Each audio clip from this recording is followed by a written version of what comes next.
السلام علیکم ورحمۃ اللہ وبرکاتہ۔ ناظرین، آج میں آپ کے سامنے حضرت مولانا ارشد مدنی صاحب کا بیان جو جمعیت علماء کی طرف سے کیا گیا وہ آپ کے سامنے لے کر آیا ہوں، آپ اسے ملاحظہ فرمائیں۔ یہ بہت ہی زبردست انداز میں حضرت مولانا نے بیان فرمایا ہے جو میڈیا کے درمیان پورے ہندوستان کے درمیان چھایا ہوا ہے، آپ اسے ملاحظہ فرمائیں۔ ہم نے ملک کی آزادی کے بعد بدقسمتی سے ملک کی تقسیم کے بعد سے ہم نے اس ملک کے اندر آپس کے اختلاف کو دیکھا، یہاں تک کہ اختلاف ہوتے ہوتے حکومتیں بدلتے حکومت بی جے پی کی آئی۔ ہم نے کبھی یہ آواز نہیں سنی تھی، ہم نے یہ بھی سنا کہ ان 20 کروڑ مسلمانوں کو گھر واپس کرو، یہ آواز اس سے پہلے کبھی نہیں آئی تھی۔ فرقہ پرست ذہنیت اتنی آزاد ہو گئی کہ وہ یہ سمجھتی ہے کہ ہم 20 کروڑ مسلمانوں کو پھر دوبارہ واپس کر کے اپنے گھر کی طرف لے جائیں گے، یعنی اس کا مطلب ہے کہ ہم ان کو ہندو بنائیں گے، اس لیے کہ ہندو ان کا گھر ہے، ان کے باپ دادا ہندو تھے۔ مگر میں آپ کو یہاں کے دھرم گرو بیٹھے ہوئے ہیں اور میں مسلمانوں کو نہیں، میں پورے ملک کے اندر میڈیا کے ذریعے سے یہ بات پہنچانا چاہتا ہوں کہ ایسا کہنے والے لوگ نہ اپنے ملک کی تاریخ کو جانتے ہیں، وہ جاہل ہیں، نہ وہ اپنے مذہب کی تاریخ کو جانتے ہیں۔ لیکن مجھے بڑی حیرت ہے کہ بہت پڑھا لکھا آدمی، سمجھدار آدمی اور آر ایس ایس جیسی پارٹی کا صدر اور سنچالک وہ یہ کہتا ہے کہ مسلمان اگر چاہیں تو اپنے دھرم پر رہیں اور چاہیں تو اپنے پوروجوں کی طرف لوٹ جائیں۔ کیا مطلب؟ ہندو بن جائیں، اس لیے کہ ان کے پوروج ہندو۔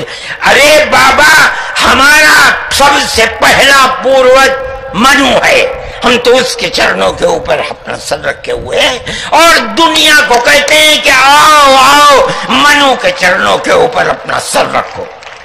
ہماری یہ تاریخ ہے، ہمارا یہ دھرم ہے۔ تمہارے آبا و اجداد ہندو نہیں تھے، تمہارا سب سے پہلا دادا پردادا لکڑ دادا سکڑ دادا وہ منو تھا۔ منو ایک اللہ کی، ایک قوم کی عبادت کرنے والا تھا۔ اس کا مطلب ہے کہ وہ ایک قوم ایک اللہ کی عبادت کرتے تھے۔ یہ اس دھرتی کی تاریخ ہے۔ نہ اس وقت شیو تھے، نہ رام تھے، نہ برہما تھے، کوئی نہیں تھا، تنہا آدم اور منو تھے۔ وہ جانتے تھے کہ ان کا پالنہار کون ہے، وہ ان کی عبادت کرتے تھے۔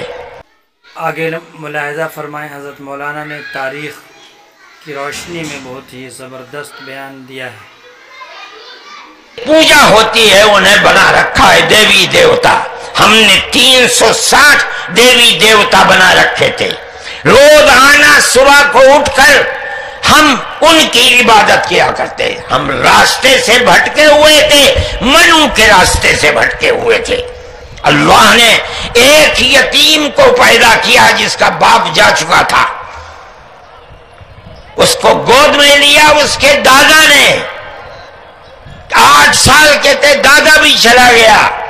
دادا نے ہاتھ پکڑ کر کے اپنے بڑے بیٹے کے ہاتھ میں دیا، بکریوں کو چراتا تھا۔ لیکن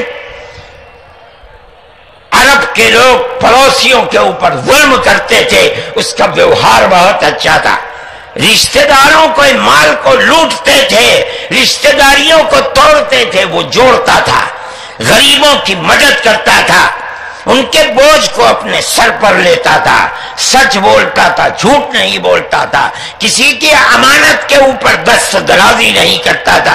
جب وہ 40 سال کا ہوا تو اس نے وہی چراغ جو بھارت کی دھرتی پر چلا تھا اس کو عرب میں چلایا۔